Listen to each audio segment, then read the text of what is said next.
Sur l'équateur, entre l'Asie et l'Australie, l'archipel de la Sonde est une cordillère volcanique de 5000 km de long.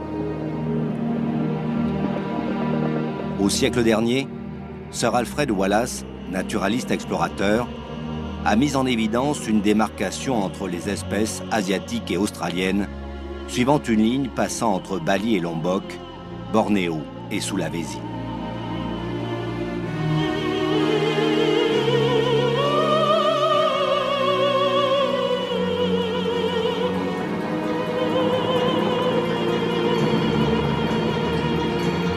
Cette ligne imaginaire s'avérera plus tard coïncider avec une faille sous-marine.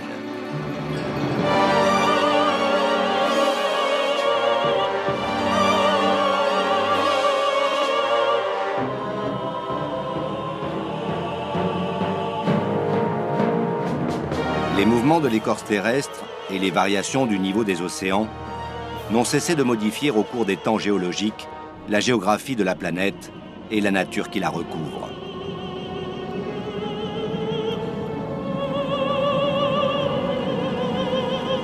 L'intense activité volcanique, en bousculant ce gigantesque archipel, a contribué à la création de réserves biologiques uniques au monde.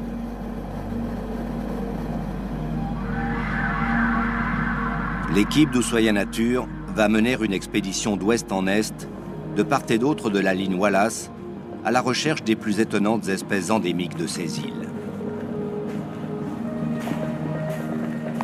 Le cratère de l'Anak Krakatau, littéralement en indonésien ça veut dire le fils du Krakatau. Bonsoir, on est justement sur les flancs du dernier né du Krakatau. Initialement, ce volcan était un gigantesque volcan qui joignait deux des grandes îles de l'Indonésie, Java qui est derrière moi et Sumatra qui est ici, c'est-à-dire qu'il couvrait ce que l'on appelle le détroit de la Sonde. Les îles de la Sonde sont un véritable paradis pour les naturalistes et en tout cas l'Indonésie abrite la plus belle représentation de ce que l'on appelle la biodiversité. La biodiversité, c'est la contraction de diversité biologique. C'est en d'autres termes l'héritage de 3 milliards d'années d'évolution, l'ensemble des êtres vivants à la surface de la Terre. Et cette biodiversité a été particulièrement mise à mal, ici d'ailleurs, plus qu'ailleurs, dans les siècles derniers et plus spécialement au XXe siècle, sous l'effet bien entendu de l'expansion démographique et de l'ensemble des activités humaines. Et ce soir, pour célébrer justement cet univers du vivant, eh bien avec différents scientifiques d'Ushuaïa Nature, nous allons aller à Java, Sumatra, Sulawesi pour voir et dénicher quelques-uns des plus exceptionnels échantillons de cette biodiversité. Avec Valérie Trichon, botaniste, nous allons aller voir la plus grande fleur du monde, la Rafflesia. Chemin faisant, peut-être rencontrera-t-elle quelques orang-outans, quelques tigres. Pour notre part, notre objectif, c'est d'aller, je l'espère, observer les plus grands lézards du monde, les dragons de Komodo qui vivent tout seuls sur une petite île au milieu de ce gigantesque archipel indonésien. Et nous aussi, au cours de notre itinéraire, peut-être croiserons-nous les fameux babirusa, littéralement les cochons-cerfs, qui sont une des nombreuses curiosités de la nature indonésienne. Tout ça pour célébrer justement cette biodiversité qui est le thème de ce soir et rappeler que la variété dans la nature est une nécessité tout simplement pour assurer la survie des espèces, pour assurer la pérennité de la vie.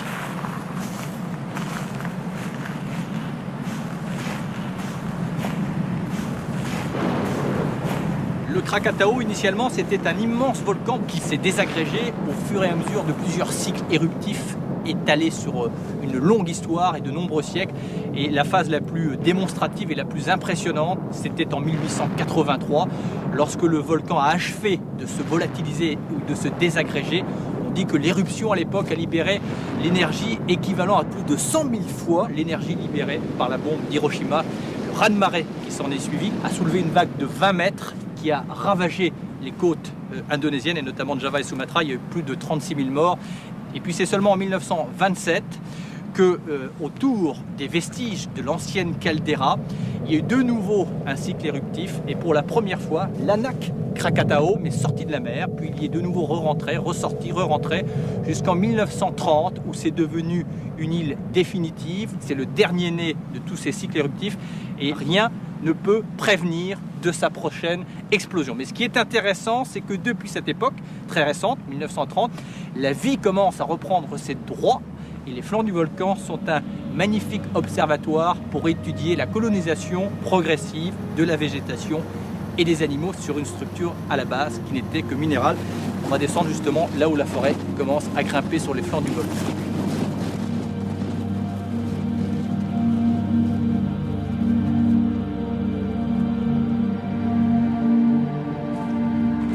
Ce qui est passionnant, c'est de voir avec quelle efficacité et rapidité un milieu insulaire complètement vierge et en plus totalement stérilisé par le feu et la température a pu en l'espace de quelques décennies se coloniser par ce qui ressemble déjà à un début de forêt. Et en réalité, les choses se passent par étapes successives et par des méthodes successives. Je crois que les premières graines, les premiers fruits qui arrivent sur l'île sont apportés par les courants marins, déposés par les vagues et après poussés un petit peu par le vent. Après, ce sont des graines plus légères qui sont elles aussi portées par le vent.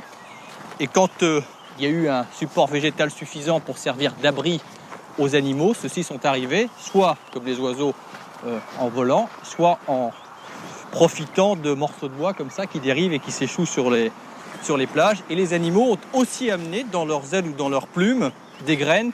Et tout cela, petit à petit, eh bien, prend possession de l'île, comme on le voit ici, donc, au pied de ce volcan.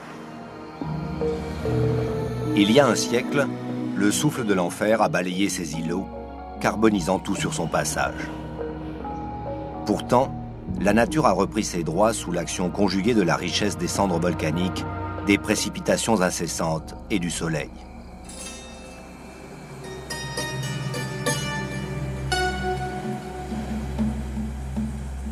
La botaniste française Valérie Trichon a travaillé de nombreuses années au cœur de la forêt de Sumatra. Pour Ushuaïa Nature, elle y revient avec Bang Bang, un spécialiste des reptiles. Il tient tout d'abord à lui montrer sur l'île de Sangiang, à une vingtaine de kilomètres du Krakatao, une étrange caverne naturelle. Tu vois, les chauves-souris, elles sortent uniquement la nuit. Quand la marée rentre dans le tube de lave, le niveau de l'eau monte. Parfois, il y a des requins qui viennent manger les chauves-souris qui sont tombées dans l'eau. Tu vois, la force des vagues est tellement importante que quelquefois, elles arrachent les chauves-souris de la paroi. En compétition avec les requins, il y a aussi des petits varans qui viennent fréquenter les lieux. Ils sautent parfois dans l'eau pour attraper les chauves-souris.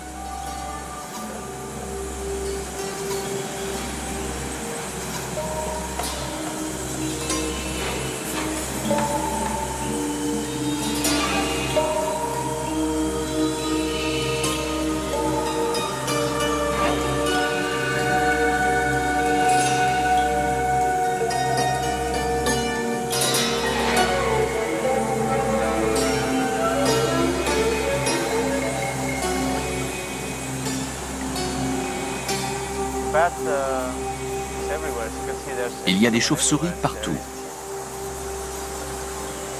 On peut voir leurs excréments qui recouvrent tout le sol. Parfois, il y a des serpents en haut de la grotte ou sur les côtés qui viennent également pour le repas.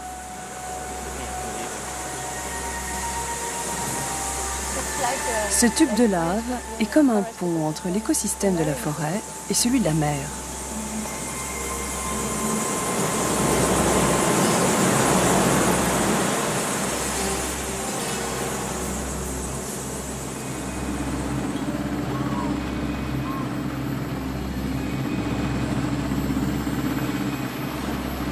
De l'autre côté du détroit de la Sonde, à l'ouest de la ligne Wallace, commence Sumatra et la vraie jungle.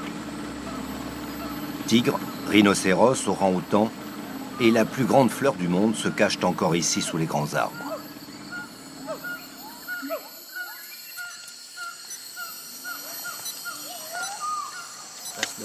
Valérie a rendez-vous sur la rivière avec une brigade chargée de la protection des tigres et des rhinocéros de la vaste réserve de Waikambas. Une tâche quasi impossible pour ces hommes, trop peu nombreux face à des braconniers déterminés, connaissant la forêt aussi bien qu'eux.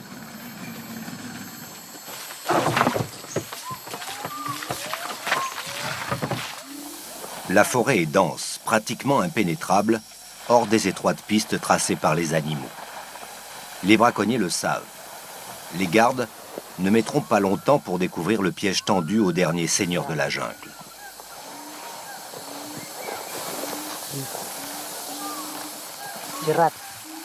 Un piège à tigre. Il est récent. Ils viennent de l'installer.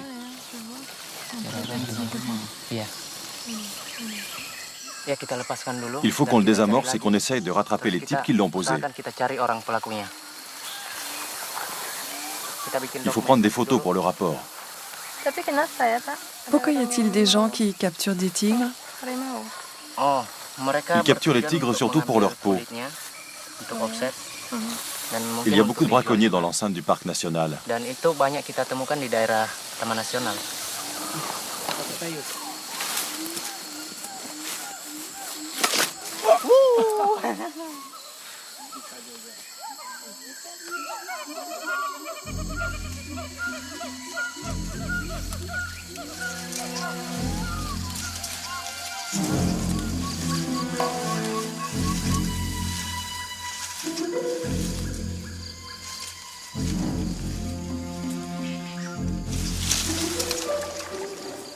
Les images de cet animal en liberté, particulièrement difficiles à tourner, risquent d'être parmi les dernières. On ne compte plus qu'une cinquantaine de ces splendides tigres dans ce qui reste des forêts de Sumatra.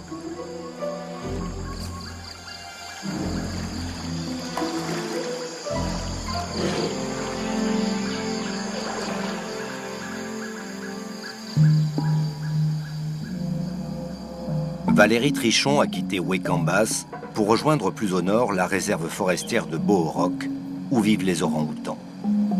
Une autre espèce animale largement menacée.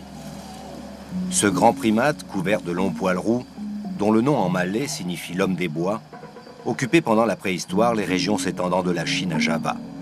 Aujourd'hui, on le trouve uniquement dans la forêt pluviale de Sumatra et en quelques endroits de l'île de Bornéo.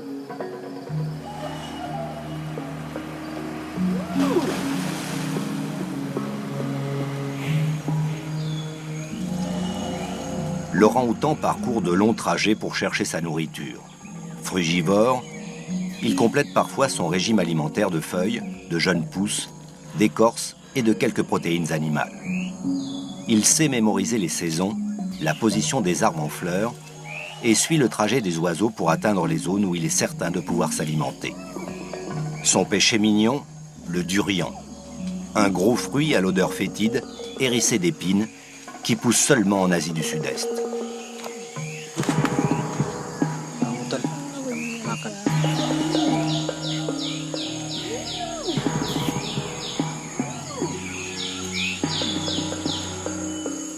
Sedang makan apa ya, Pak? Makan durian. Il mange des durians. C'est sûr ça, un fruit qu'ils adorent.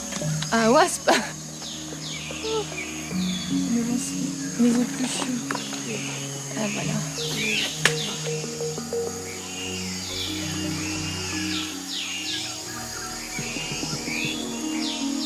Le durian, c'est un très bon exemple des relations plantes-animaux qu'on peut trouver dans les forêts.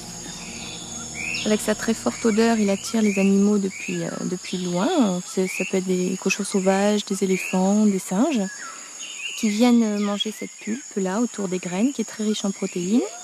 Et ensuite, ils vont au hasard de leur déplacement en forêt, ils distribuent les graines un petit peu partout, ce qui aide à la dissémination de cette espèce.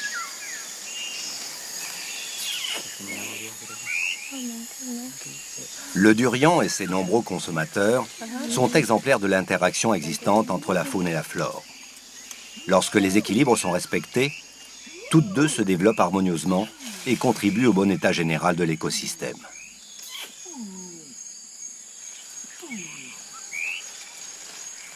Mais le grand singe roux, l'un des plus grands consommateurs de fruits, voit la forêt primaire se réduire comme une peau de chagrin. Des centaines de milliers d'hectares partent en fumée chaque année. Et selon les experts, pour 1000 km² de jungle anéantie, ce sont 100 000 à 200 000 singes qui disparaissent.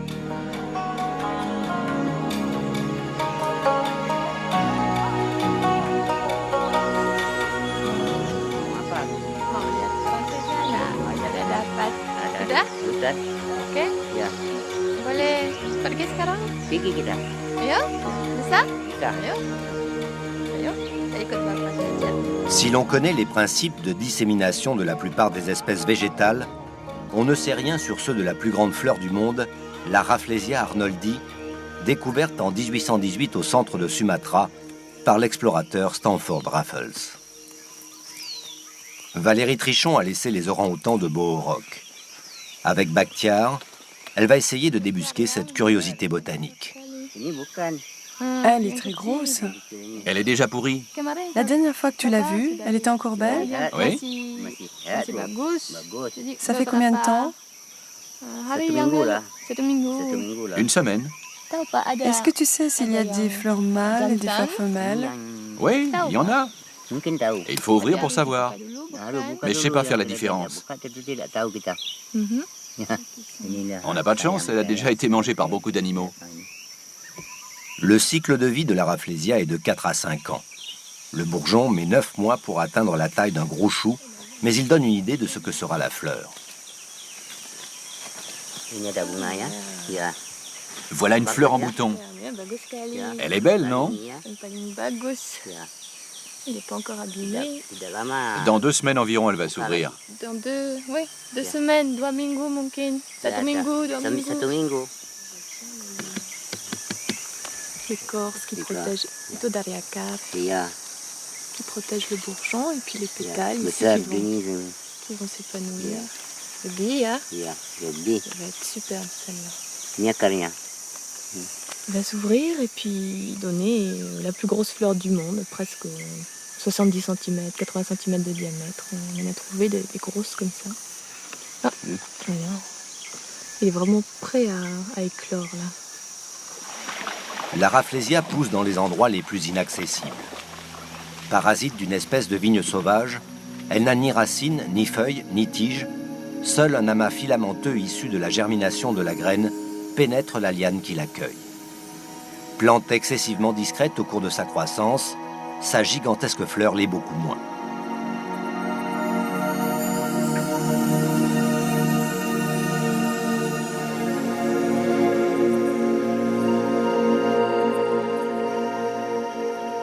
Cette beauté tapageuse et odoriférante, dure comme du bois, attise les convoitises pendant et après sa floraison.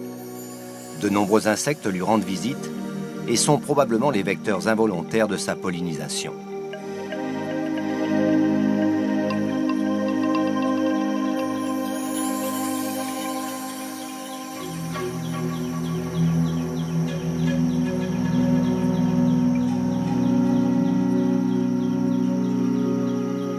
D'autres animaux s'intéressent à la Rafflesia, comme ce toupaille, un écureuil terrestre, ou encore les cochons sauvages qui, eux, lui infligent des dégâts plus considérables. Quant aux termites, ils s'attaquent à la fleur en bouton. On comprend pourquoi trouver une Rafflesia épanouie et intacte relève du miracle.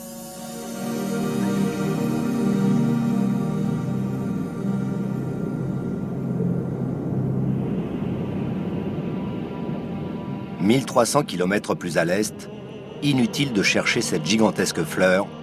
Elle n'existe pas sur Java.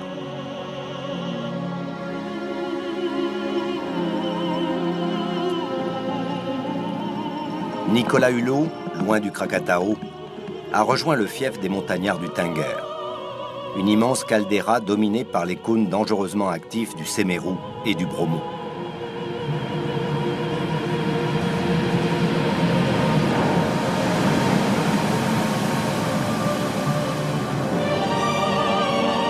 Descendants des sujets du royaume de Mojopahit, qui au XIVe siècle ont fui l'islam venant de l'ouest, les paysans du Tengger représentent avec les Balinés l'une des seules populations hindouistes dans une Indonésie majoritairement musulmane.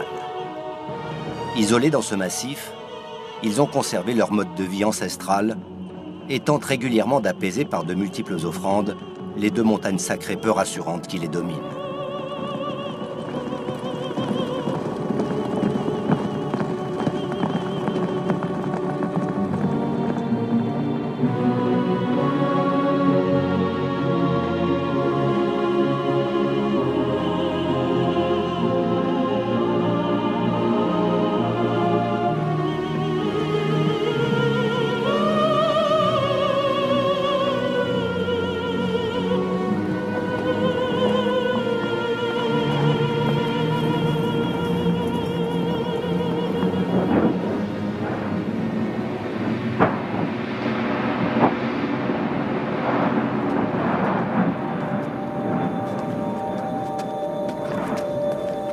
vrai que définitivement les volcans offrent les spectacles les plus fascinants au monde. Et c'est d'ailleurs cette fascination qui les rend dangereux, car quand on voit un cratère comme celui-là, a priori on aurait tendance à ne pas s'en méfier. Et pourtant, lorsque les volcans se réveillent, les effets sont catastrophiques. Le cratère du Bromo, et tout autour, ce que l'on voit, c'est encore une ancienne caldeira, la caldeira du Tanger. El Semeru, qui est un volcan, lui, qui explose à peu près toutes les 15 minutes. Et tout ceci confirme et atteste que l'ensemble des îles de la Sonde constitue une véritable cordillère de volcans. Il faut dire que l'Indonésie est sur une zone particulièrement sensible, car elle est sur une zone de ce que l'on appelle une zone de subduction, c'est-à-dire c'est le chevauchement de deux plaques continentales qui créent tous ces effets sismiques et volcaniques. Et ce qui est important de savoir, c'est que c'est ce volcanisme qui a modelé et conditionné non seulement les reliefs et les paysages, mais également la biodiversité, car les laves et les cendres sont particulièrement en général fertiles, associées évidemment avec l'humidité et le soleil qu'il y a sous les tropiques. Ça explique donc notamment la végétation et le nombre d'espèces que l'on peut trouver en Indonésie. Et paradoxalement, ça explique aussi que les hommes aussi ont profité de la fertilité des zones volcaniques, et autour des flancs des volcans, on a beaucoup cultivé et il y a une densité humaine importante, ce qui explique que quand il y a une éruption volcanique, malheureusement, les conséquences sont dramatiques à cause de cette densité humaine. Qu'importe pour les paysans du Tanger les colères de leurs dieux. Ils ont trouvé là, sur l'île la plus peuplée du monde, et malgré les dangers, une terre sombre, riche et grasse, où tout pousse à foison.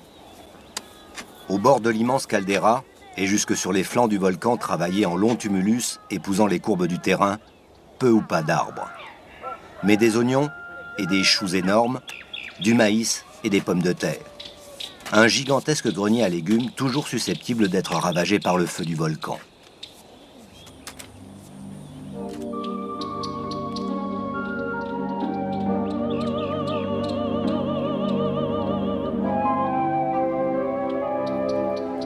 À une portée de bombe volcanique du Bromo, Nicolas a rendez-vous avec le volcanologue Jacques-Marie Bardentsev sur les bords du Kawaïdjen, un volcan extrêmement dangereux dont le fond est rempli d'un immense lac de vitriol.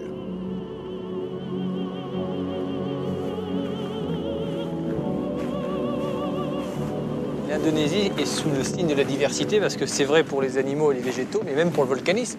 Il y a des manifestations de volcanisme uniques. Par exemple, ce célèbre Kawaïdjen où on est aujourd'hui. Ça veut dire quoi, ça, Kawaïdjen? C'est le cratère vert, parce que justement il est occupé par un lac d'acide, d'une belle couleur vert jade. C'est de l'acide. Pas pur quand même. Presque, on le verra plus tard, quand on descendra près des fumerolles et près du lac. Et c'est le plus grand du monde, qui fait 700 mètres de long, 600 mètres de large, 36 millions de mètres cubes. Et on va passer par là. Je te suis. Alors là, on voit bien la soufrière qui est en ce moment très active, juste devant nous. Mais c'est exceptionnel, ou des lacs d'acide comme ça, il y en a beaucoup? Celui-là, c'est le plus grand et surtout c'est le plus pérenne, c'est-à-dire qu'il est là depuis plusieurs siècles et manifestement il est bien installé. On en connaît quelques autres dans le monde. Plus petits, ils vivent moins longtemps, 5 ans, 10 ans. C'est une poignée ou... C'est disons une dizaine, une douzaine. Ah oui, donc c'est quand même quelque chose de très rare. Ah oui, c'est rare et en plus c'est le plus grand. C'est un haut lieu de la volcanologie.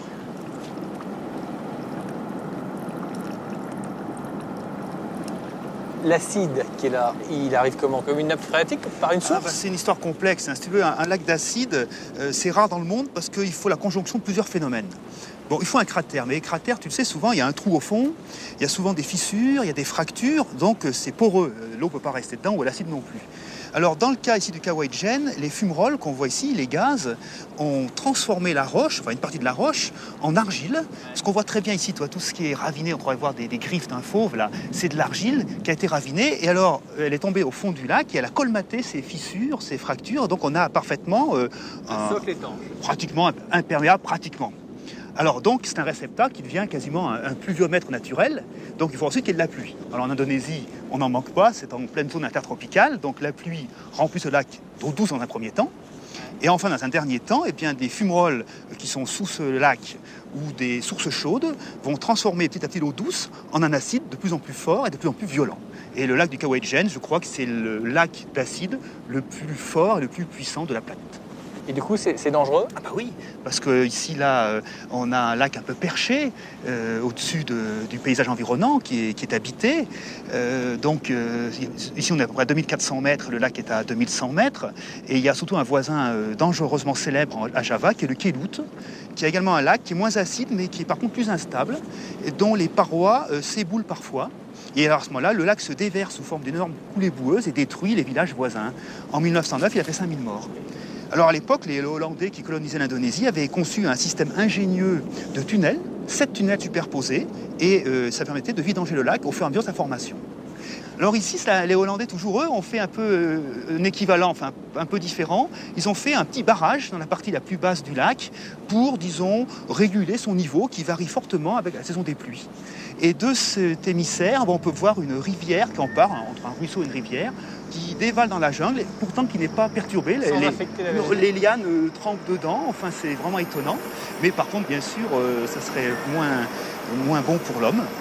Donc ce lac, effectivement, est potentiellement dangereux, il doit être surveillé. La vie, dit-on, est apparue sur la planète dans un environnement corrosif. Peut-être ces végétaux qui boivent sans dommage ce breuvage acide ont-ils conservé au tréfonds de leurs cellules la mémoire de leurs origines.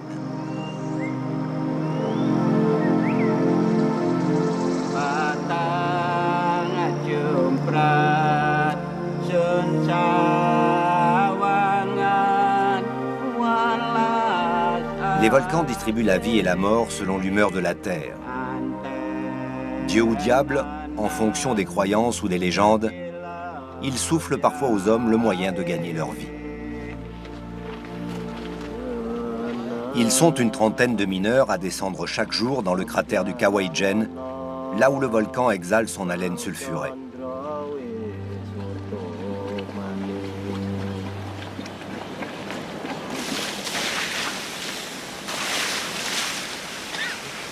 Toute la nuit, les fumerolles brûlantes sont sorties des bouches qui parsèment la paroi.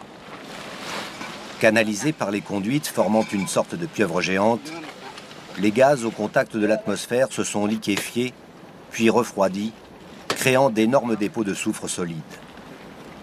10 tonnes d'or jaune apparaissent ici quotidiennement, à quelques mètres à peine du lac d'acide.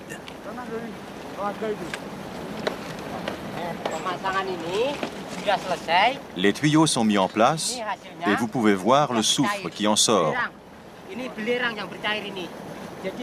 Ce soufre vient des profondeurs du volcan et s'écoule vers la mine par ces tuyaux. La température à la sortie est d'environ 200 degrés.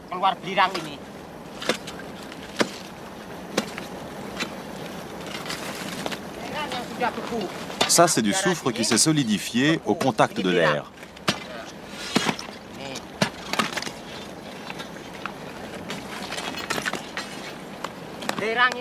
Nous, les mineurs, on en extrait 5 à 6 tonnes par jour. Et le maximum est de 8 tonnes par jour.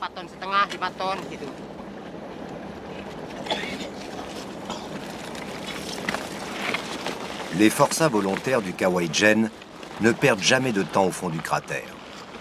Depuis son ouverture par les colons hollandais, des équipes de mineurs ont à plusieurs reprises été victimes des gaz mortels venus du fond du lac dans d'énormes bulles imprévisibles. Mais surtout, les conditions de travail sont extrêmement pénibles. Le brouillard sulfureux rabattu par les vents fait suffoquer les hommes et attaque lentement l'ensemble de l'appareil respiratoire. Tout ce qu'ils ont obtenu pour travailler dans cette atmosphère dantesque, c'est pour certains un casque et pour chacun 1 litre de lait par semaine destiné à apaiser les brûlures de la gorge. Alors, ils se protègent avec les moyens du bord.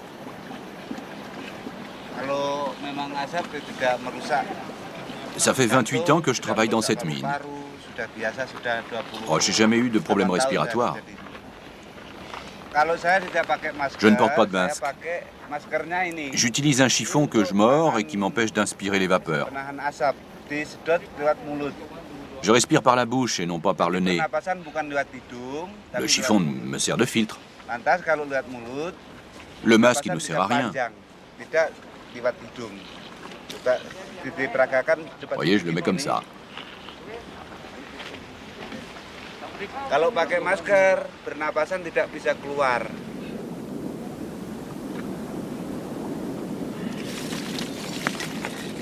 Ici, même les habitués toussent et pleurent des larmes qui elles aussi se transforment en acide. Malgré les terribles conditions d'exploitation au fond du cratère, qui diminuent l'espérance de vie de ces travailleurs d'un autre âge, les mineurs de soufre n'échangeraient pas leur place pour une autre moins pénible dans la vallée. Payés au rendement, ils se succèdent de génération en génération pour venir arracher à la montagne cet or nauséabond que le volcan défend à coups de nuages toxiques. Chaque mineur charge les paniers de son balancier suivant ses aptitudes physiques. Il est primordial d'équilibrer parfaitement la charge, car le chemin qui les attend est long et pénible.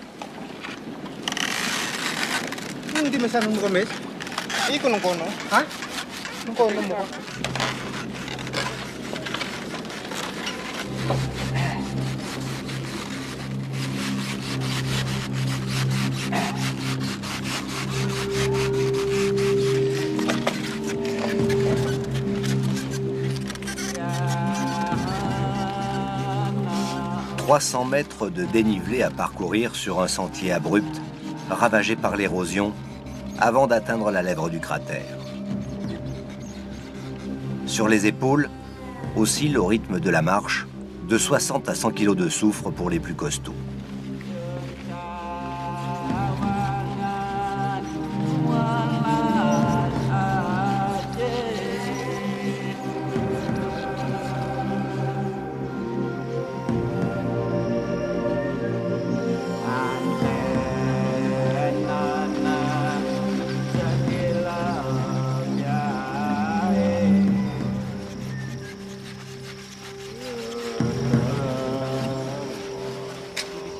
À quelques centaines de mètres sur le versant extérieur, les Sherpas de l'enfer passent à tour de rôle leur chargement à la pesée.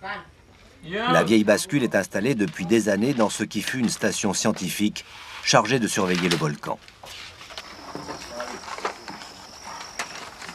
Sans un mot pour ceux qui viennent de fournir un effort physique digne de l'exploit, il leur est délivré un bulletin de salaire mentionnant le poids transporté.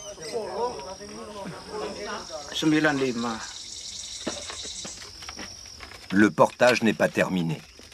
Il reste encore 3 km à parcourir dans la forêt jusqu'au premier lieu de stockage accessible aux camions. Ce soufre sera utilisé pour blanchir le sucre de canne, fabriquer des explosifs ou encore servir aux industries chimiques et pharmaceutiques.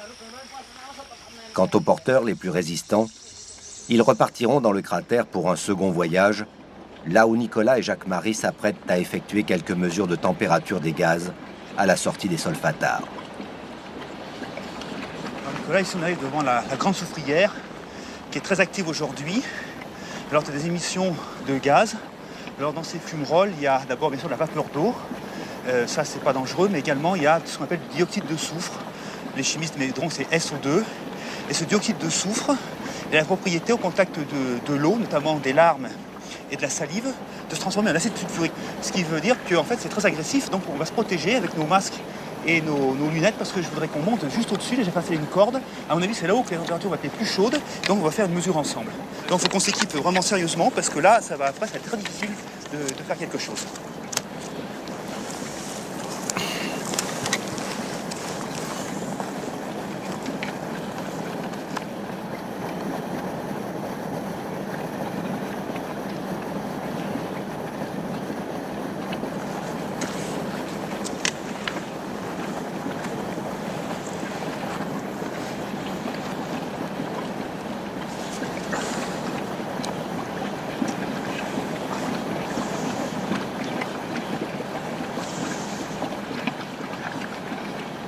Là, je vais mettre une sonde dans l'orifice, je vais te passer le cadran, ça te fera la lecture, tu me diras où ça en est.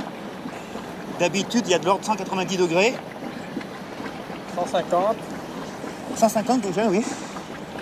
Ça va donc augmenter régulièrement.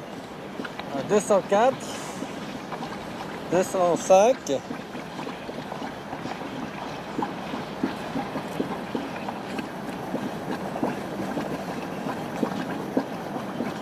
220, 224. Voilà, ça s'est stabilisé à peu près. 220 jusqu'à 224 degrés, c'est parmi les plus hautes températures enregistrées sur cette soufrière du Kaweïdjen, ce qui prouve la grande activité actuelle du volcan.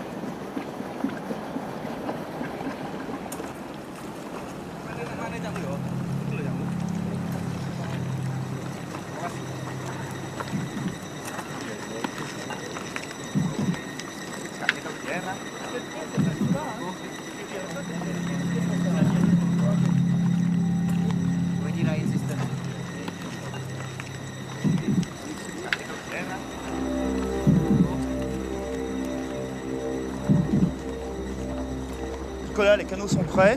On va pagayer jusqu'au centre du lac. Je voudrais faire des mesures et des prélèvements.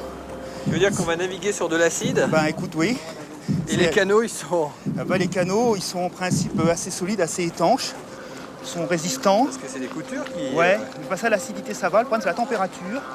Heureusement, le lac, en ce moment, n'est pas trop chaud à cause de la saison des pluies. Donc là, on aura moins de 30 degrés, donc ce n'est pas trop dramatique. Parce que là, on passe à l'eau, là.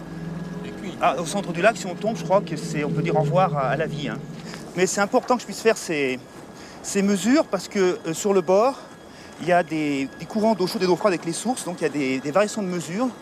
Alors qu'au centre, j'ai l'impression que comme le lac est grand, il sera plus homogène et j'aurai vraiment un bilan un petit peu du lac et donc du volcan. Alors je passe devant, mais je serai en fait derrière. Hein. Je te passerai ton sac, vas-y, donne-moi ça. Fais gaffe aux cordes.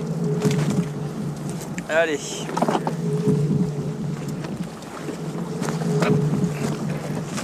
Ok. Alors d'abord, Nicolas, je vais te donner des gants qui vont nous protéger. Ça c'est pour éviter quoi? Toutes les projections voilà, d'acide. parce qu'en ramant, tu vas sûrement avoir des embruns sur les mains et après ça va cuire à la force. Donc là, il faut se protéger dès le début. Et là, on a un fil d'Ariane qui nous permettra, si on a le moindre souci, notamment si avec le vent on ne peut pas revenir, de nous ramener à terre. Oui, souvent dans les lacs comme ça, il y a des courants internes imprévisibles et qui sont assez gênants. Ok.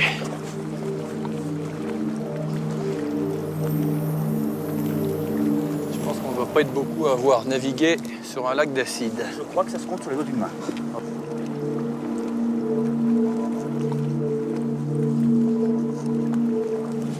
Il y a quand même de l'ambiance. Hein.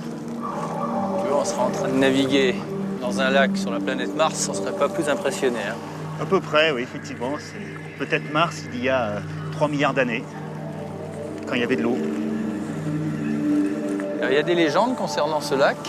Dans tous les pays du monde, les légendes abondent à propos de fées, de démons qui habitent les lacs volcaniques. Par exemple, celui-là, c'est vrai que vu du bord du cratère, on a l'impression de voir un œil vert qui regarde la voûte céleste. Alors bien sûr, on dit que c'est l'œil de l'esprit du volcan qui dort en dessous. Et dans tous les pays du monde, un lac sur un volcan est un lieu un peu sacré, un lieu mystique, un lieu peut-être funeste aussi, notamment au Cameroun, où il y a un lac mortel, le lac Nyos, qui lui n'est pas acide, mais qui contient des gaz carboniques. Et après la catastrophe de Nyos, donc, les expertises scientifiques volcanologiques ont montré que tous les lacs malfaisants, sans exception, contenaient du gaz carbonique en profondeur, donc étaient susceptibles d'être libérés brusquement et donc de tuer les gens et les animaux autour. Et que tous les lacs, entre guillemets, bienfaisants, donc habités par des fées ou des elfes, ne contenaient pas de gaz carbonique. Allez, on va avancer encore un petit peu là-bas.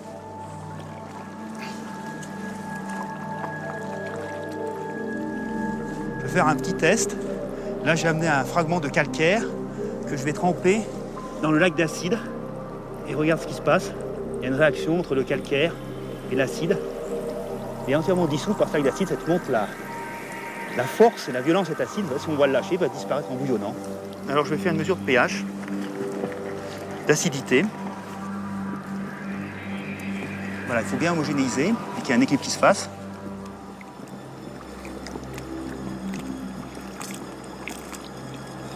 Là, j'ai un pH qui baisse encore, 0,7 il baisse encore, et en homogénéisant, c'est 0,6, 0,62, 0,59, tu vois. Alors le pH, il faut savoir que la majorité des pH varient entre 0 et 14. et que la neutralité c'est 7. Donc de l'eau idéale, de l'eau neutre, à un pH de 7. Et plus le pH est basique, ça va vers 14, et plus il est acide, plus ça va vers 0. Et, donc là on est proche de 0. Disons qu'en dessous de 1, on a déjà affaire à un acide violent, un acide fort, en dessous de pH 1, et là j'ai un acide qui fait un pH de 0,41, c'est ce que j'ai actuellement sur l'écran, tu peux le vérifier Nicolas. 0,40, ça baisse encore en remuant, donc on va encore vers le centre du lac. Un pH de 0,4, c'est vraiment je prends un record du monde, 0,39 maintenant, un record du monde de pH naturel. C'est dans une soupe identique que la vie a probablement peut-être pas, mais ça donne une idée effectivement de cette impression de néant hostile, donne une impression effectivement de début, mais d'un début prometteur. Et là, probablement, dans ce lac d'acide où il ne ferait pas bon y tremper la main, eh bien, il y a probablement des bactéries qui vivent très bien et qui sont parfaitement à l'aise. Et si, par exemple, la vie devait disparaître sur Terre, peut-être que c'est ces bactéries du lac Hygiene qui permettraient de repeupler la planète. Pourquoi pas? On peut tout imaginer. Alors, bien sûr, ça, c'est de la volcanofiction, mais qui n'est pas si aberrante que cela. Il faut, dit-on, se méfier de l'eau qui dort.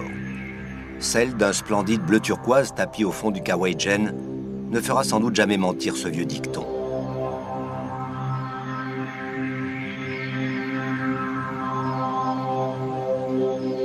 C'est une évidence, le volcanisme intense lié à la tectonique des plaques a modifié sans cesse la géographie et les écosystèmes de l'archipel indonésien.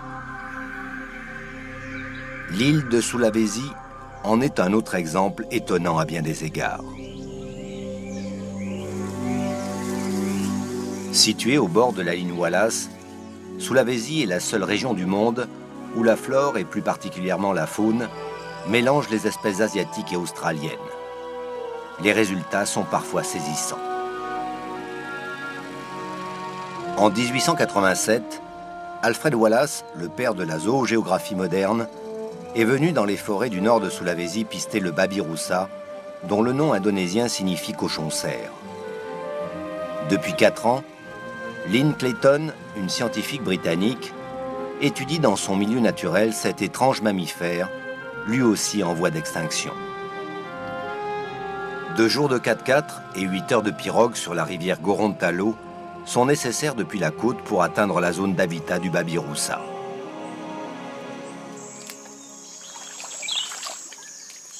Aux côtés de la scientifique, Bart et Sanji, 2 anciens braconniers, aujourd'hui reconvertis en gardes. Vous pouvez voir ici le passage d'un mâle assez lourd et qui de ce fait a laissé des empreintes profondes dans la boue. Et là, des traces de défense. L'animal a dû se frotter contre la paroi.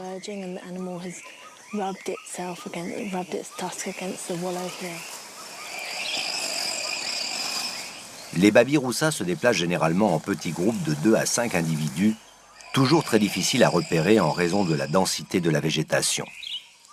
L'animal est craintif et perpétuellement sur le qui-vive.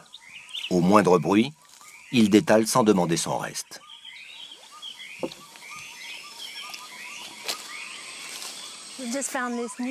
Nous venons juste de trouver ce nid encore frais de babirusa. Quand la femelle est prête à mettre bas, elle coupe des feuilles pour en faire un tas et elle se glisse dessous, donne naissance à 2 ou 3 petits qu'elle allaite et tous quittent le nid après 1 ou 2 jours. Lynn a fait établir ce campement sommaire il y a 4 ans. D'ici, elle a mené avec ses assistants d'innombrables expéditions pour étudier le comportement des derniers spécimens de cet animal auquel s'accrochent encore bien des légendes.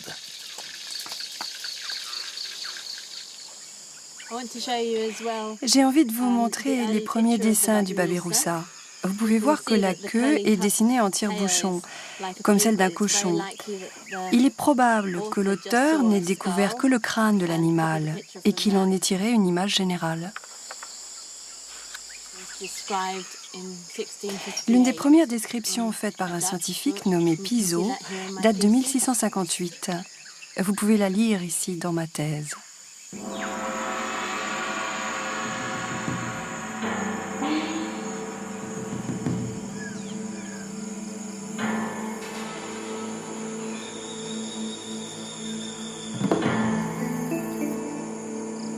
Tête, oreilles et queue de cerf, un corps de porc, Des dents chez le mâle qui poussent jusqu'à lui transpercer le cerveau, le babiroussa demeure une énigme. Mais il est emblématique de cette mixité unique des espèces appartenant à la fois au monde asiatique et au monde australien que l'on trouve à Sulawesi.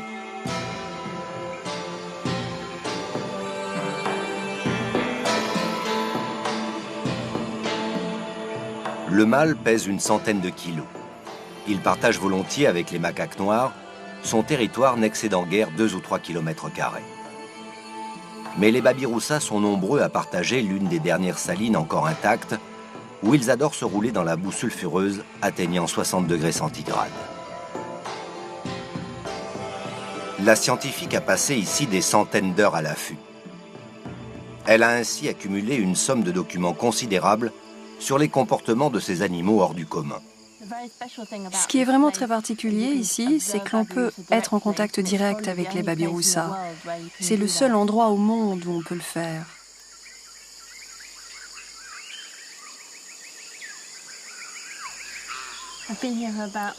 Ça fait maintenant 7 ans que je vis ici. À chaque fois, je reste 6 semaines dans la forêt. Et puis juste après, je pars 2 semaines au village pour me reposer. J'observe environ pendant 20 heures les babiroussas près de la saline. L'un des comportements fondamentaux du babiroussa, que je crois pouvoir comprendre, c'est quand 2 mâles s'affrontent. Ils se tiennent sur les pattes arrière et se mettent en garde, comme des boxeurs, de façon très agressive.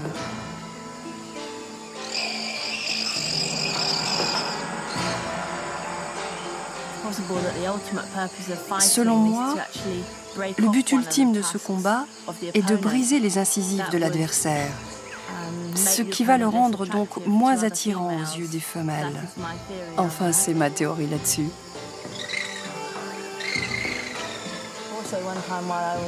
Un jour, j'étais assise dans le camp, tout près de la rivière. Coup de chance, un groupe de babiroussas s'est jeté à l'eau et a disparu, plongeant dans un courant très fort. Et les babiroussas sont ressortis sur la berge opposée, juste en face de ma cuisine. Et l'un d'eux a traversé ma maison.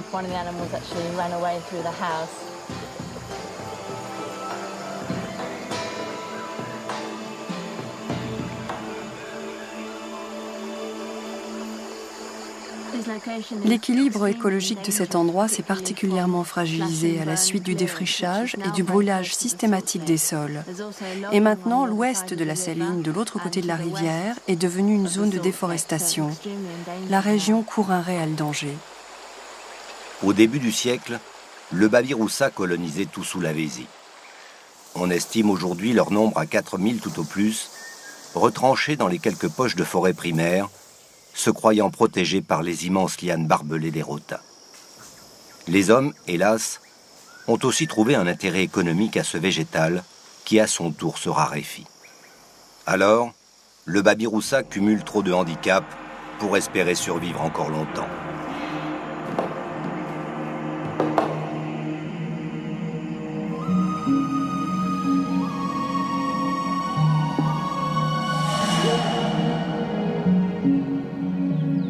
À l'extrême nord de Sulawesi, le sable noir des plages de la forêt côtière de Tangkoko témoigne une fois encore des origines turbulentes de cette île. La richesse des sols favorise la croissance de très nombreuses espèces d'arbres fruitiers. Une bénédiction pour les macaques noirs, espèces endémiques, dont le physique tient à la fois du babouin et du gorille miniature.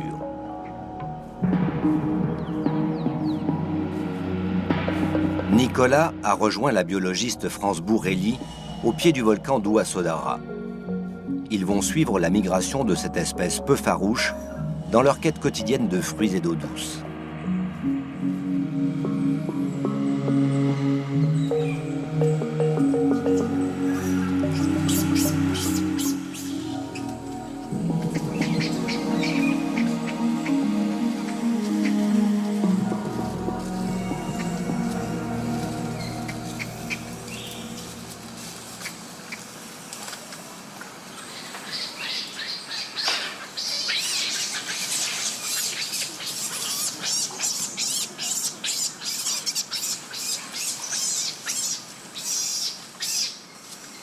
Où est-ce que Où est-ce qu'ils se situent ces macaques dans la grande lignée de l'évolution?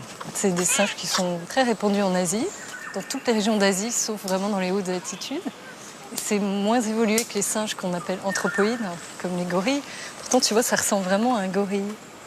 En fait, tu vois la face, en fait, qui ressemble à une face de babouin, alors qu'en fait, le corps évoque plutôt le gorille. D'ailleurs, quand tu regardes comment ils marchent sur le sol, les gorilles marchent avec les doigts repliés, tu sais, et les macaques marchent avec les doigts à plat. Il y a un truc qui est étonnant avec ces singes, en fait, c'est tu vois l'épaisse fourrure qu'ils ont. On a essayé d'établir une corrélation entre la température et la fourrure. Et en fait, il n'y en a aucune. On ne comprend pas pourquoi certains singes ont une fourrure aussi soyeuse et aussi épaisse comme cela, alors qu'il fait 35 degrés. De même que tu vois les boules roses qu'ils ont sur les fesses, cette espèce de callosité. On a pensé d'abord que c'était à force de s'asseoir que ça se développait. Et en fait, on s'est aperçu que même à l'état embryonnaire, le fœtus commence déjà à avoir ces callosités. Donc c'est vraiment une adaptation pour s'asseoir tranquille. Ce qui est très appréciable ici, c'est la possibilité que l'on a d'approcher des singes qui visiblement, pour une fois, n'ont pas peur de l'homme, qui ne dépendent pas de l'homme, car ici, les peu d'hommes qui sont en contact avec eux se sont imposés comme discipline de ne jamais les nourrir, ce qui fait que ça crée une relation fantastique parce qu'on peut les observer pratiquement comme si on était absent. Et ça, c'est assez rare.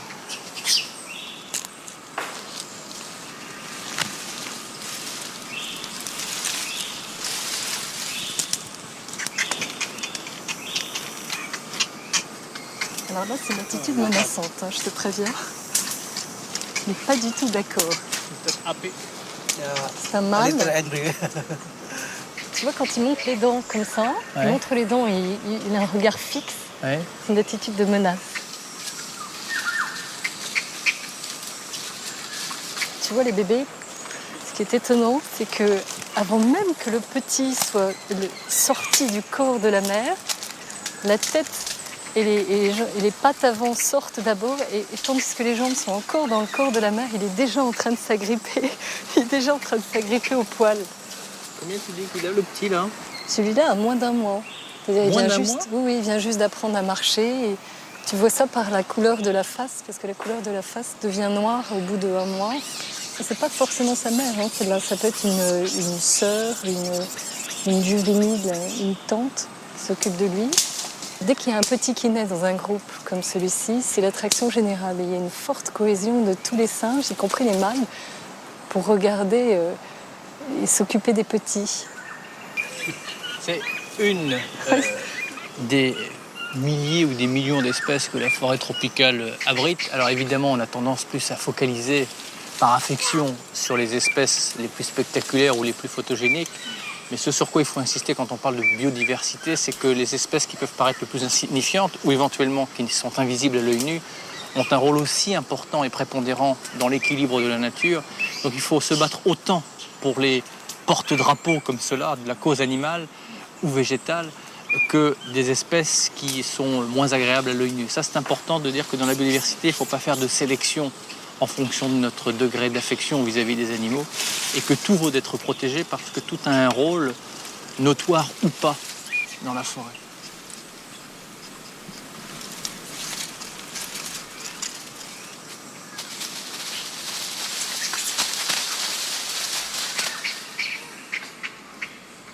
Il existe 7 espèces de primates frugivores à Sulawesi, et l'abondance de fruits tout au long de l'année offre le gîte et le couvert à une multitude d'autres espèces animales, transformant la forêt de Tankoko en un formidable sanctuaire. Ah, voilà un des piliers de la forêt. Alors ça, parmi les centaines d'espèces de figuiers qui existent dans les forêts tropicales, c'est quand même le plus spectaculaire, c'est le figuier étrangleur. Incroyable, cette enchevêtrement, c'est quoi? Ce sont des racines, ça? Oui, alors en fait, voilà comment ça se passe. C'est la graine est contenue dans une fiente d'oiseau. Elle tombe sur la canopée, sur un arbre, tout en haut. N'importe quel arbre? N'importe quel arbre. Et puis cette graine va commencer à germer et envoyer des racines vers le bas. Et ces racines vont puiser des nutriments tout en même temps, les feuilles vont absorber l'énergie solaire. Donc le figuier va se développer sur l'arbre hôte. Et petit à petit, les racines prennent une taille tellement grande qu'elles commencent à entourer l'arbre hôte.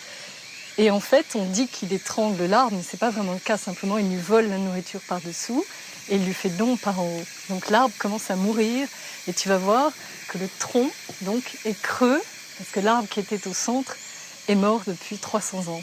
Et à l'intérieur, donc, il n'y a plus d'arbres. À l'intérieur, tu vas voir, c'est creux.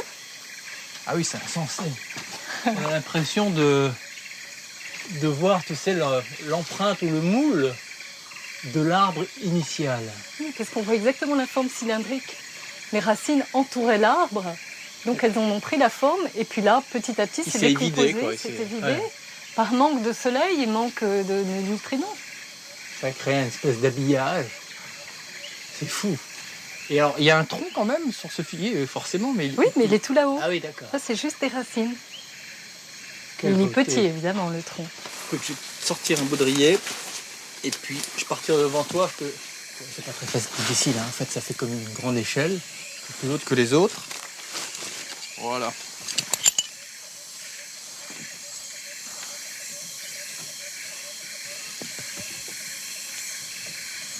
Ah, c'est sympa parce qu'en fait, les racines forment une échelle merveilleuse.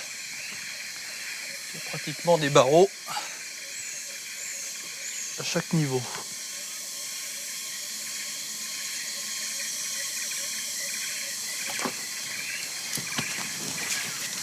Content. C'est bon? Ce qui me fascine dans ce figuier, c'est vraiment l'arbre de toutes les alliances. D'abord, il y a l'alliance entre la terre et le ciel, mais aussi une alliance avec toutes les espèces de la forêt, notamment les calaos qu'on va trouver tout là-haut, et qui sont les principaux dispensateurs des graines du figuier, puisqu'ils avalent les fruits et rejettent les graines. On vient juste d'entendre passer un vol de calao dont le battement est très reconnaissable. Hop.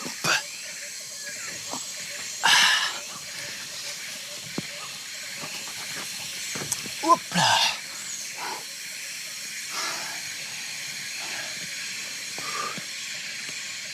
Les calaos, c'est des oiseaux qui ont ce bec qui ressemble un peu au toucan. Non, ça n'a rien à voir avec le toucan. C'est ce qui s'appelle une convergence. Et les deux espèces ont été inventées aux deux endroits du monde différents. Ouais. Parce qu'ils ont les mêmes besoins, donc ils ont les mêmes morphologies. Mais ça n'a strictement rien à voir l'un avec l'autre. C'est-à-dire que face aux mêmes fonctions, ils ont développé les mêmes organes à peu près. Exactement. D'accord. Si je suis coincé, il faudra attendre quelques centaines d'années que cet arbre tombe.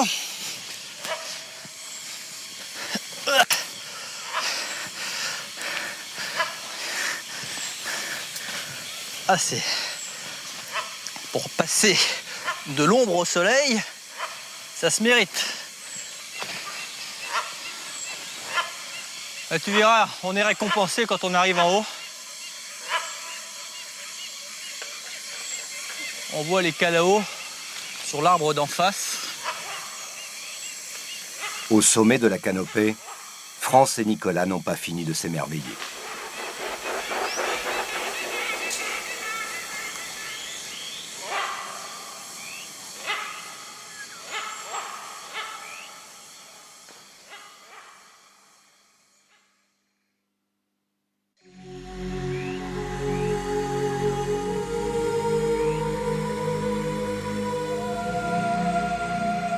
Avec plus de 17 000 îles, dont seulement 5 000 portent un nom, l'archipel indonésien, le plus vaste de la planète, collectionne les superlatifs.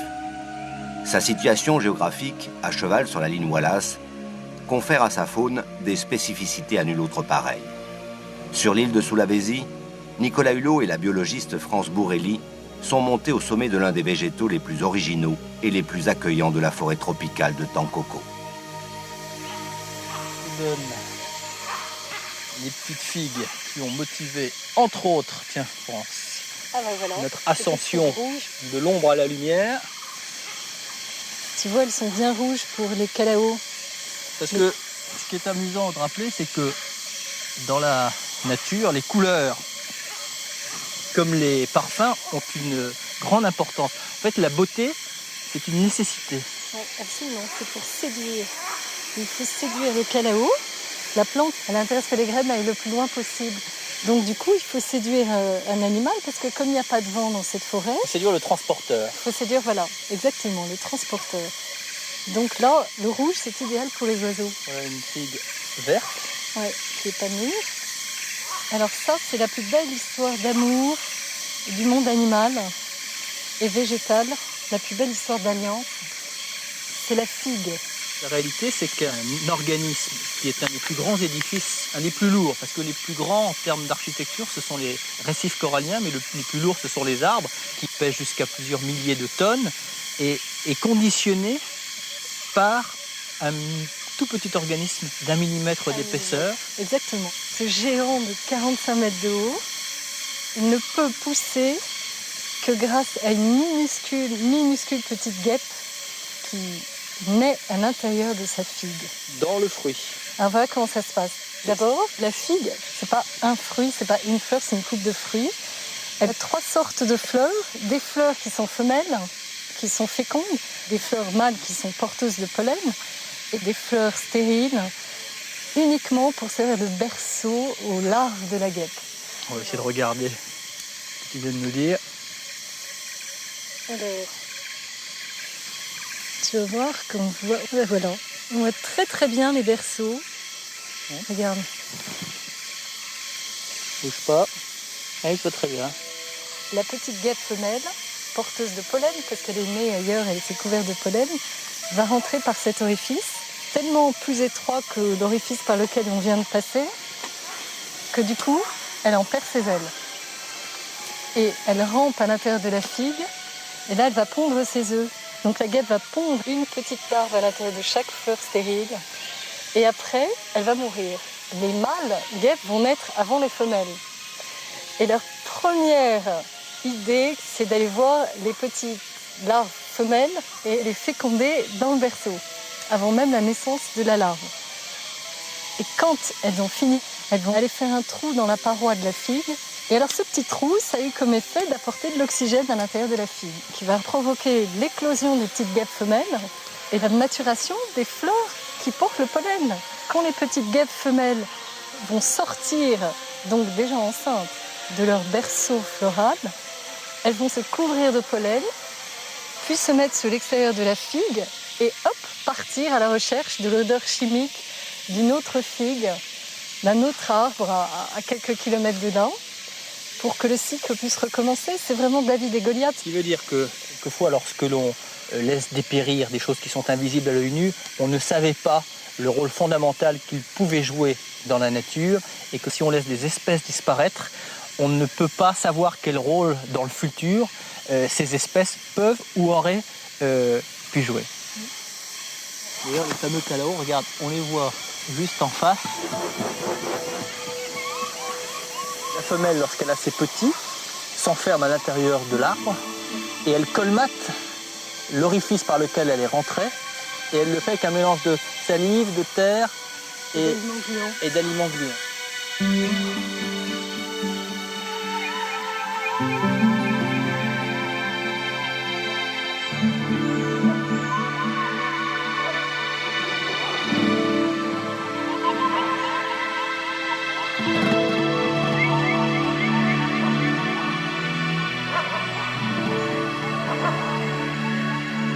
Toque rouge pour le mâle et crête jaune pour la femelle.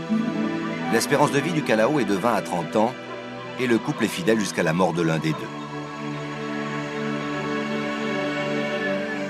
Pendant 2 mois, ce mâle reviendra toutes les 2 heures, le bec rempli de figues pour sa compagne. Il peut stocker à chaque fois jusqu'à 150 fruits qu'il cueille aux 4 coins de la forêt, parcourant quotidiennement pour cela une quarantaine de kilomètres.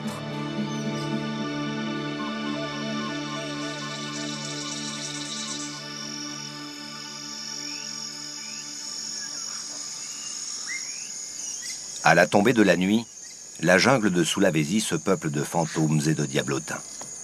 le figuier, encore lui, garde-manger pour une faune éclectique, accueille de nouveaux locataires.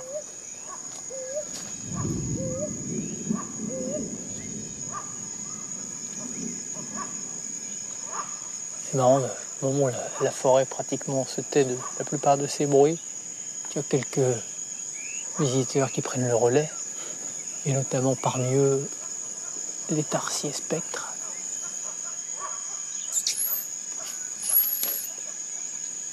On pourrait passer des milliers de fois devant cet arbre en ne soupçonnant pas qu'il abrite dans ses orifices des rescapés du Gondwana, qui est le continent primitif.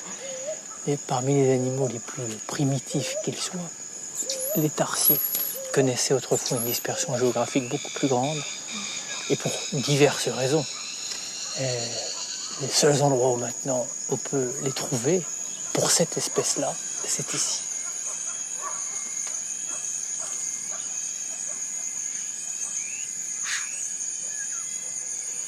Hop, regarde. Un autre. T'en vois combien, toi? 2. Oui, je veux juste le queue de l'autre qui dépasse. Ah oui. C'est dans les arbres creux, évidemment, principalement les figuiers, que les tarsiers s'abritent. Ils sortent la nuit, ils se rassemblent, ils poussent des petits cris de rassemblement et hop. Et ils partent toute la nuit. Ils partent en vadrouille. Vers 4-5 heures du matin, on réentend les mêmes cris, ces rassemblements et retour au bercail. Ouais. C'est parmi les bouilles les plus expressives du monde animal. Ça pèse 100 grammes. Et le petit, à la naissance, 25 grammes. C'est vraiment minuscule. Pourtant, il naît très précoce parce qu'il naît les yeux déjà ouverts. Et après la naissance, il est déjà capable de grimper. C'est amusant parce qu'on a l'impression qu'il repère la proie. Il analyse tous les paramètres de distance. Quand il a assez de précision, paf, il se détend. En moins de temps qu'il ne faut pour le dire.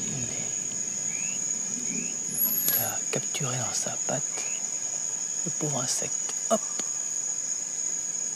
Superbe. Il y en a un autre au-dessus. C'est fou parce qu'il est plus rapide que la sauterelle. Ouais, Il leur laisse aucune chance. aucune chance. Et en plus, il les avale la tête la première, systématiquement.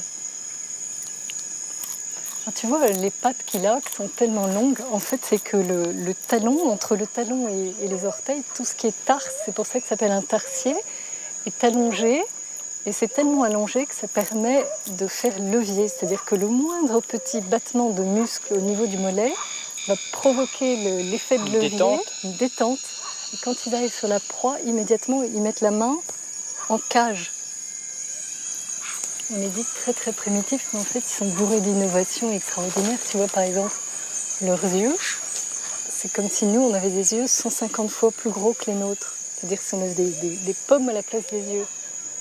Ils ont surtout cette tête qui peut pivoter sur 180 degrés. Ouais, ça, c'est vraiment unique. Ce qui veut dire que par moment, on peut avoir le corps qui nous fait face et la tête qui nous tourne le dos, qui nous présente la nuque. Sur des singes ou sur des prosimiens? Alors, il y a une grande controverse scientifique là-dessus. Prosimiens, pour être clair, c'est ce qui précède les singes. Qui précède les singes. Notamment les lémuriens, par exemple. Oui, tout à fait. En fait, jusqu'à présent, on pensait que c'était des prosimiens. Et puis, ils ont beaucoup de caractères anatomiques qui les placent plutôt vers les singes. Donc, il y a une controverse et il y a même des scientifiques qui pensent que c'est un chaînon manquant entre les prosimiens et les singes. Tu vois, quand on fait tomber un arbre comme ça, on ne peut pas imaginer une seule seconde qu'on prive de leur habitat des animaux comme ça. Et sans doute a-t-on fait disparaître des espèces aussi précieuses que celle-là uniquement par l'abattage de certains arbres.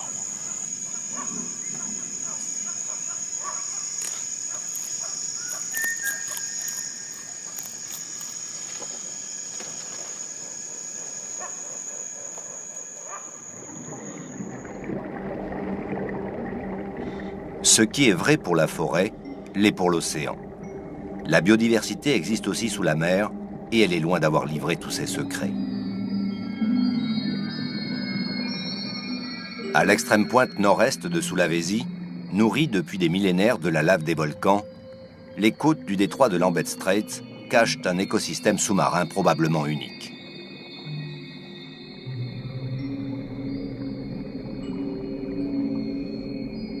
Les plongées de nuit sont toujours une partie de cache-cache avec les habitants des lieux. Mais ce ne sont ni les anguilles, ni les crabes, ni les murènes qui intéressent ces plongeurs.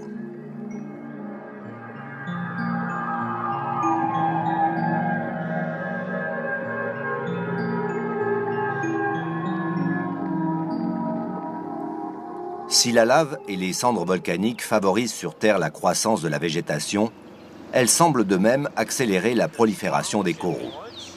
Depuis 3 ans, Denise et Larry Tackett, 2 photographes naturalistes américains, explorent méticuleusement chaque recoin sous-marin de cette région. Avant de venir ici, ils avaient plongé dans toutes les mers du globe, mais jamais encore ils n'avaient observé une faune miniature aussi riche et variée.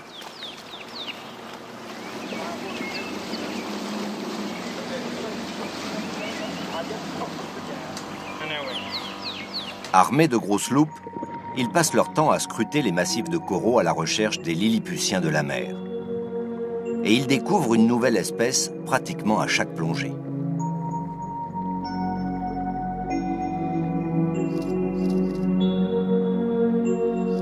Spécialistes de cette faune miniature, Denise et Larry ont déjà archivé plus de 10 000 diapositives. Ici, des poissons voiliers. Le mâle, en robe sombre, fait sa cour à une femelle tout en couleur.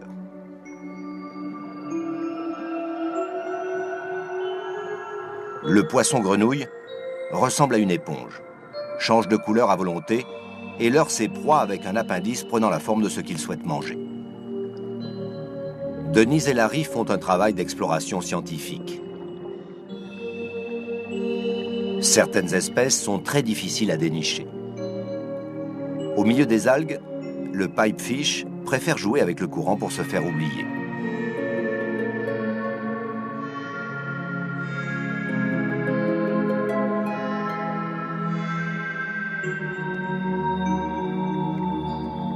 Plus étonnant encore, le minuscule crabe orang-outan. Il doit son surnom à sa ressemblance avec le grand singe roux de Sumatra et de Bornéo.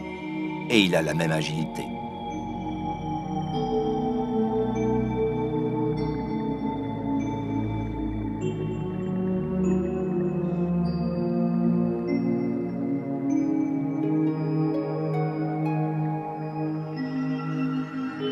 Au bout du doigt du plongeur, ce n'est pas une algue, mais la carapace d'un crabe ayant pris des allures de feuille.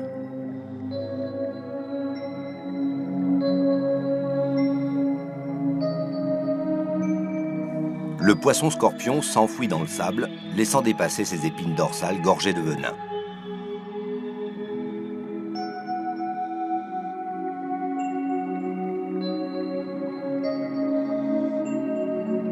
Cette zone est, avec les récifs de Papouasie-Nouvelle-Guinée et ceux de la Grande Barrière australienne, celle où l'on peut apercevoir l'un des plus petits et des plus fascinants animaux marins, l'hippocampe pygmée.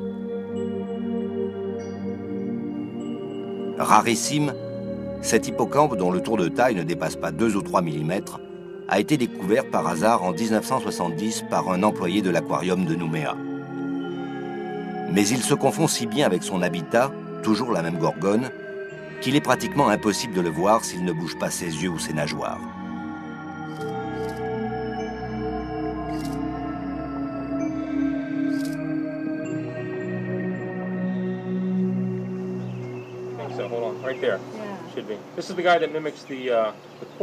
Voici celui qui imite le corail. Ouais, il se fixe sur le corail et cherche à se nourrir en absorbant l'algue qui se trouve à l'intérieur. Il semble stocker la nourriture. Pour mieux observer les animaux miniatures, le couple de naturalistes utilise une caméra endoscopique.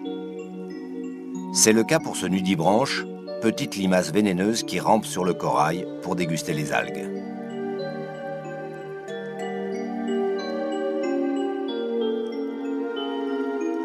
Ou encore pour cet autre, paré de splendides couleurs pour dissuader les prédateurs.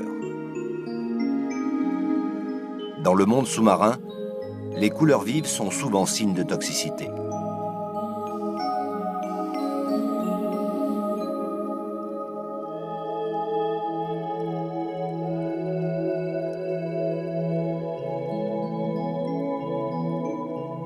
Les scientifiques sont très peu nombreux à fréquenter les eaux de ce détroit. Et le comportement de toutes ces espèces lilliputiennes reste un mystère. Et Denise et Larry ne cessent d'en découvrir de nouvelles. Comme cette crevette, presque totalement transparente de 4 mm de longueur.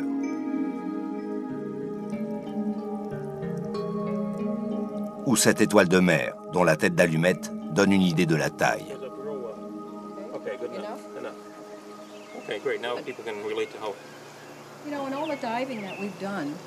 Tu sais, après des milliers de plongées effectuées durant toutes ces années, cela reste stupéfiant. Je ne peux pas croire que l'on puisse encore découvrir des spécimens nouveaux comme celui-ci. Hey, il y a à peine 2 nuits, on a plongé et découvert ce nudibranche ici dans le détroit, alors qu'on ne l'avait jamais aperçu auparavant. On a réalisé 10 000 photographies à Lambie Straits et nous découvrons tous les jours de nouvelles choses. Cet endroit est incroyable. Regarde toutes ces couleurs sur celui-là.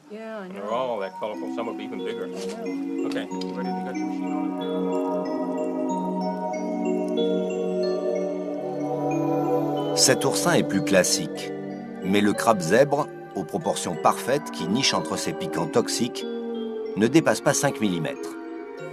Lorsque le petit crabe est trop à l'étroit, il coupe 2 ou 3 aiguilles pour être plus à son aise. Toutes les espèces amenées sur le bateau pour y être observées sont replacées dans leur milieu naturel. Le couple Taquette espère bien passer encore plusieurs années à découvrir et répertorier les merveilles de ce détroit, pour lesquelles cet univers volcanique sous-marin restera sans doute encore longtemps la meilleure des cachettes.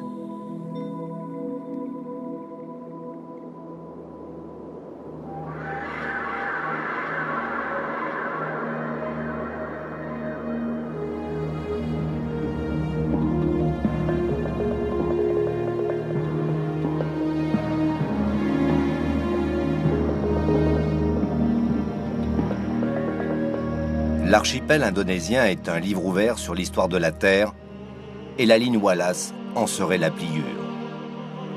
Les milliers d'îles et d'îlots qui le composent sont le résultat de l'éclatement du Gondwana, vaste continent originel qui existait il y a des millions d'années.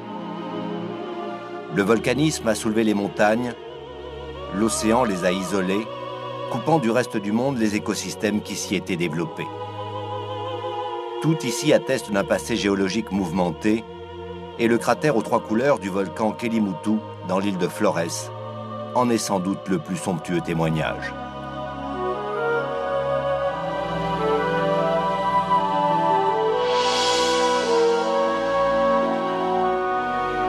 France, Nicolas et l'équipage d'un voilier boogie traditionnel naviguent sur les eaux cobalt de la mer de Flores. Durant ces 8 années d'exploration de l'archipel indonésien, jamais le naturaliste Wallace n'a approché les îles de Rinca et de Komodo. Ce qu'il y aurait vu l'aurait conforté dans sa théorie d'une partition biogéographique de cette région du sud-est asiatique.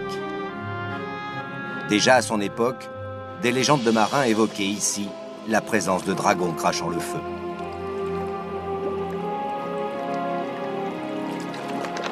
Normalement, on a devant nous l'île de Rinca.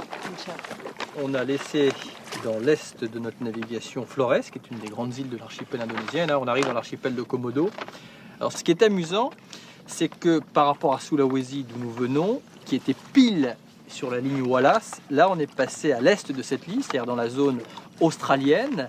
Et la meilleure démonstration de cela, j'espère qu'en débarquant à terre, on pourra les rencontrer, c'est que les dragons de Komodo, comme on les appelle familièrement, appartiennent à cette répartition géographique, car leur dispersion autrefois était beaucoup plus importante. On a retrouvé des fossiles de ces varans, notamment au nord de l'Australie. Mais aujourd'hui, curieusement, et sans qu'on sache trop l'expliquer, la seule résidence de ces varans de Komodo, ce sont les 3 petites îles que l'on a autour de nous. Et les varans de Komodo donc, ne vivent que là. C'est vraiment de l'endémisme à l'état pur.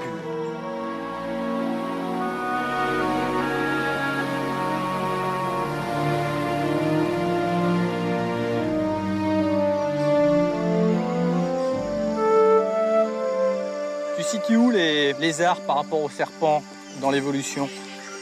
C'est beaucoup plus vieux les lézards.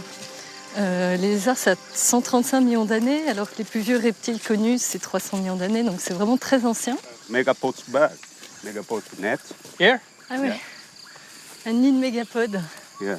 Extraordinaire, Big. ça c'est un nid toussant. Mégapodes, c'est des espèces Mégapodes, d'oiseaux voilà. qui volent à moitié, qui font plutôt des bonds. Exactement, c'est des oiseaux qui ressemblent à des perdrix. Ouais. Et alors ils construisent des nids, tu vois, des tumulus en fait, de plusieurs mètres de diamètre. Là, celui-là, il est au moins 6 ou 7 mètres de diamètre.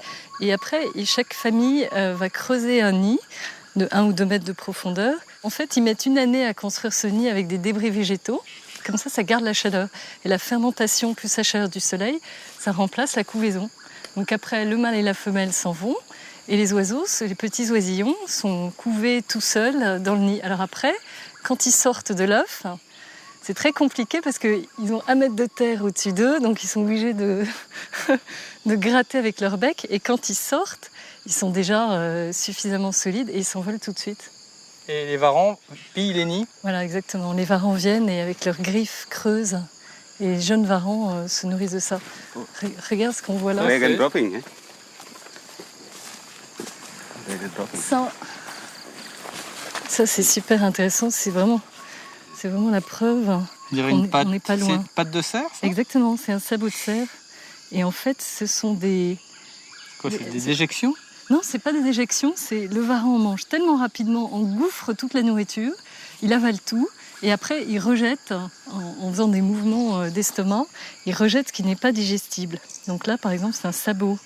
Il rejette les dents, les poils, tout ce qui n'arrive pas à digérer. C'est agréable. Ce qui prouve qu'on n'est pas loin, en tout cas. Good. So, the dragons are very close now. Yeah, Yeah. very close, yeah. Okay. Try to find them. Yeah. On n'arrive pas du tout à imaginer, tu vois, tant qu'on les a pas vus. En tout cas, ils chassent à l'affût, hein, donc il faut être vigilant parce qu'ils se cachent derrière les arbres et hop. Ouais, mais ils aiment que la viande avariée. Moi, je suis de la chair fraîche.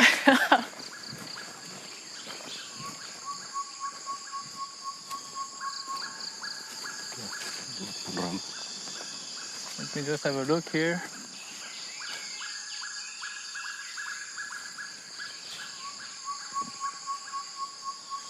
Okay. So.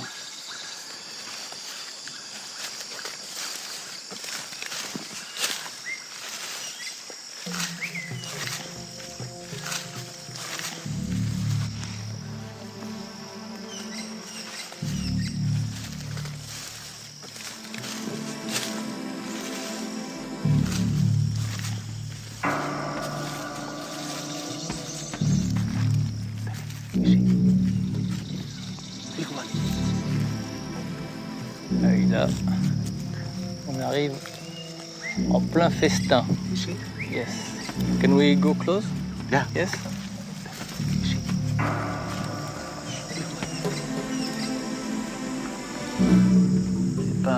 C'est pas un nœud de vipère, c'est un nœud de varan. C'est vraiment une vision préhistorique. Hein.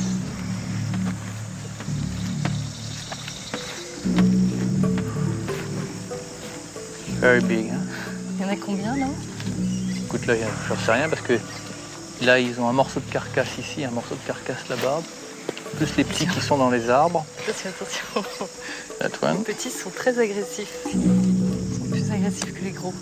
Ce qui est insensé, c'est, je sais pas comment on peut les appeler, comme des naufragés de la préhistoire, échoués, take care to that one, sur ces 3 îles de Komodo.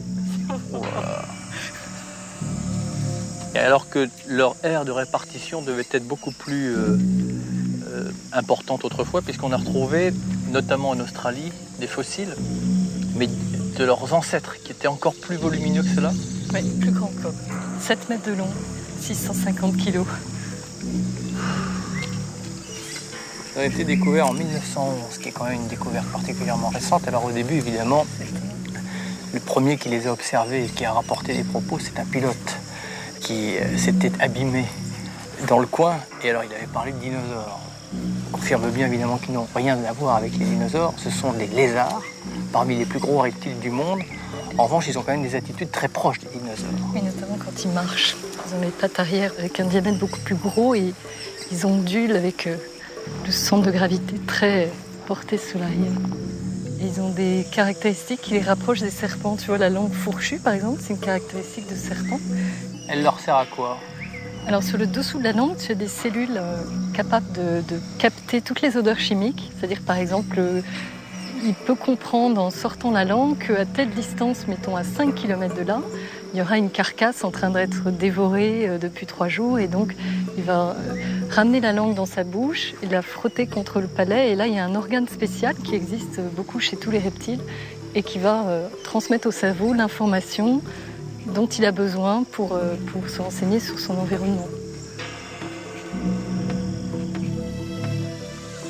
On va rester un peu sur nos gardes parce que, sans vouloir dramatiser le danger potentiel pour les êtres humains, il faut quand même savoir qu'ils ont déjà mangé de la chair humaine et qu'ils profiteraient non pas, éventuellement d'un moment d'inattention, mais surtout d'un moment de faiblesse. Je pense que quelqu'un qui perdrait connaissance parce qu'il fait plus de 40 degrés et que l'odeur, je n'ose même pas vous en parler, est telle qu'on aurait vite fait de perdre connaissance, les dragons profiteraient sûrement de cette vulnérabilité. Quand un animal passe à proximité, ils se contentent de le mordre. Et ils possèdent évidemment de tels microbes dans leur mâchoire que l'infection est quasi instantanée et qu'en quelques jours, l'animal succombe, il reste à proximité. Et quand l'animal tombe, à ce moment-là, c'est la curée.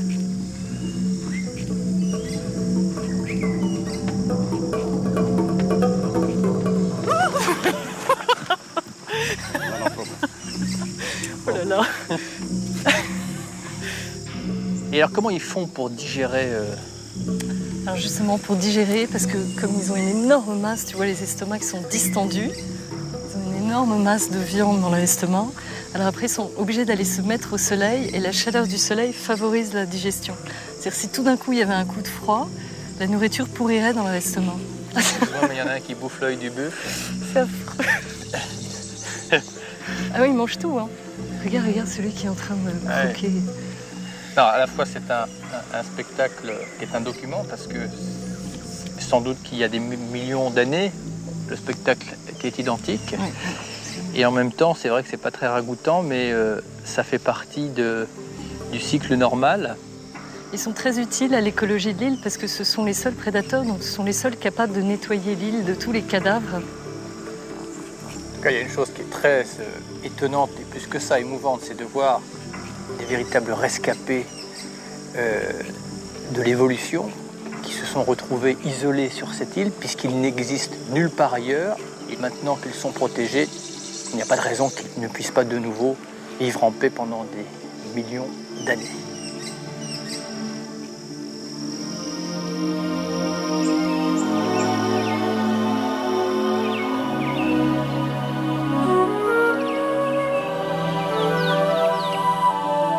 Les forêts tropicales humides de la planète ne recouvrent que 7% des terres émergées. Elles recèleraient, selon les experts, la moitié des espèces terrestres vivantes, faune et flore confondues, mais seulement 10% de celles-ci seraient répertoriées à ce jour. L'équipe d'Ushuaïa Nature a pu constater les richesses de la biodiversité de l'archipel indonésien, malgré les coups du sort qu'elle a eu à subir. La forêt et les innombrables organismes vivants qu'elle héberge ont les moyens de se défendre, pour peu qu'on leur en laisse le temps.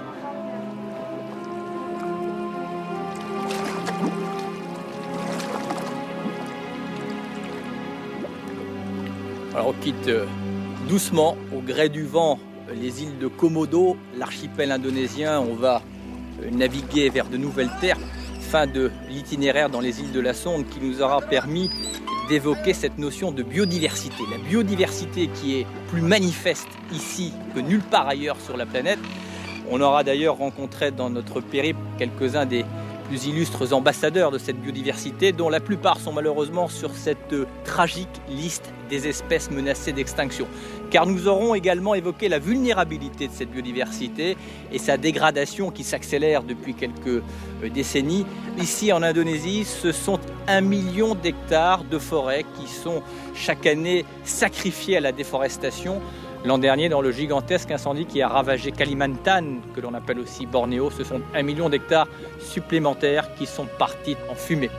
On pourrait juste le regretter sur un plan affectif ou esthétique, car quelque part c'est une partie du réservoir du beau qui est soustrait à notre regard. On pourrait s'en inquiéter sur un plan éthique, car c'est l'altération du plus beau des patrimoines, le patrimoine de l'univers du vivant, auquel nous appartenons intrinsèquement.